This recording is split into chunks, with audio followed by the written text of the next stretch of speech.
नमस्कार. रेणुका आर्ट्स निर्मित स्पर्श दृकश्राव्य दिवाळी अंक 2025. माझं नाव इला पेंढारकर. कथेचं नाव माणुसकी. राजेश लॅचकीनं दार उघडून घरात शिरला तेव्हा जरा घुशातच होता. दार जोरात आपटल्याचा आवाज ऐकून रश्मी बाहेर आली. ती थोड्या वेळापूर्वीच ऑफिसमधनं घरी आली होती. राजेश, अरे काय झालं? तिनं विचारलं. चिरंजीव कुठे आहेत आपले? असं विचारत राजेश अमितच्या बेडरूमकडे निघाला. आज परीक्षेला अनुपस्थित होते ते. अरे असं कसं होईल? तूच आज ऑफिसला जाताना त्याला एक्झाम सेंटरवर सोडलंस ना? रश्मीनं आश्चर्यानं विचारलं.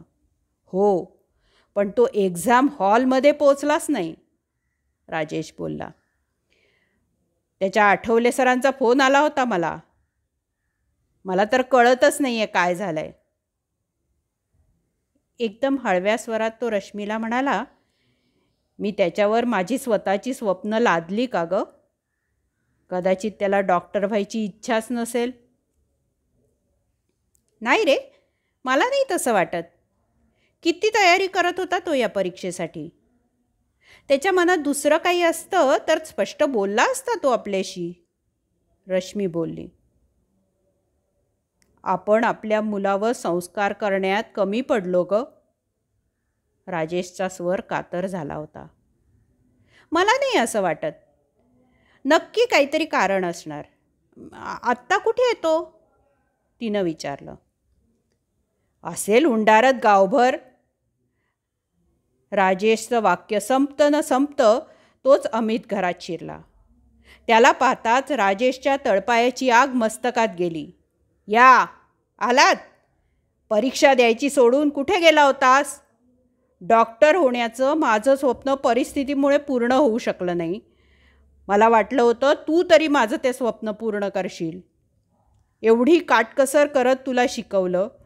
परवडत नसताना तुला महागड्या क्लासला घातलं. आणि तू काय केलंस? एक्झाम सेंटरला गेलाच नाहीस?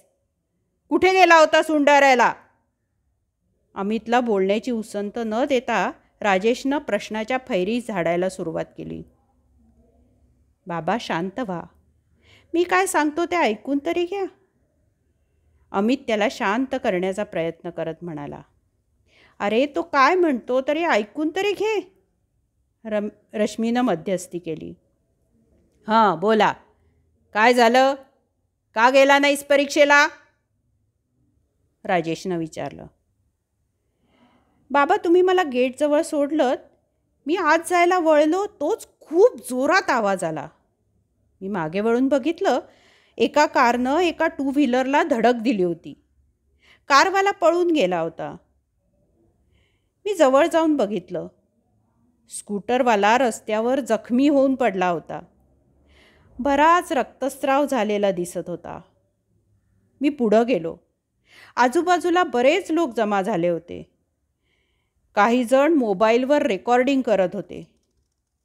पण मदतीला मात्र कोणीही पुढे येईना. माझ्यासारखेच परीक्षा द्यायला आलेले माझे मित्रही तिथे होते. मी त्यांना मदतीसाठी बोलावलं. मग? रश्मीनं विचारलं. पण तेही तिथून निघून गेले.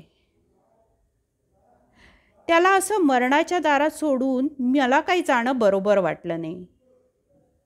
वेळ वाया घालवून चालण्यासारखं नव्हतं. एक एक क्षण मोलाचा होता. अखेर मी मनाशी निश्चय केला. एका ऑटोवाल्याला थांबवलं. त्या माणसाला कसं तरी त्या ऑटोमध्ये बसवलं आणि जवळच्या हॉस्पिटलमध्ये नेलं. हॉस्पिटलमधल्या लोकांनी पोलिसांना आणि त्याच्या नातेवाईकांना कळवलं आणि त्याला ॲडमिट करून घेतलं. मी वेळ न दवडता त्याला हॉस्पिटलमध्ये आणलं म्हणून डॉक्टरांनी माझं कौतुक केलं. त्याचा आणि माझा रक्तगट एकच होता.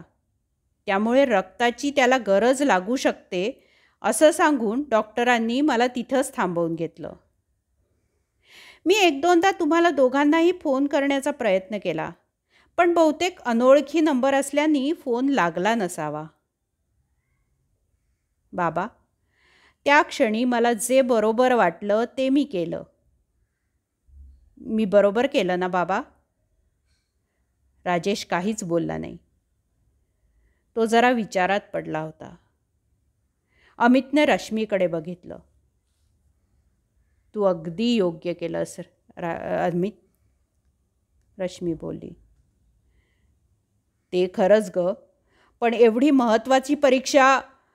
राजेशचं बोलणं पूर्ण व्हायच्या आधीच रश्मी बोलली, परीक्षा पुढेही देता येईल, पण त्या माणसाचा जीव गेला असता तर तो परत आला असता का? मुलांना आजच्या जगातल्या जीवघेण्या स्पर्धेसाठी तयार करताना आपण त्यांना माणुसकीच शिकवायला विसरतो. थोडा विचार केल्यावर राजेशला तिचं बोलणं पटलं. अमितकडे कौतुकाने बघत राजेश म्हणाला, तू अगदी बरोबर केलंस. त्याचं ऊर अभिमानाने भरून आलं होतं. रश्मीने पटकन पुढे येऊन अमितला जवळ घेतलं. रश्मीकडे बघून राजेश म्हणाला, आजच्या या स्पर्धेच्या युगात माणुसकी खरंच हळूहळू नष्ट होत चालली आहे. रश्मी, आपण आपल्या मुलावर योग्य संस्कार केले आहेत.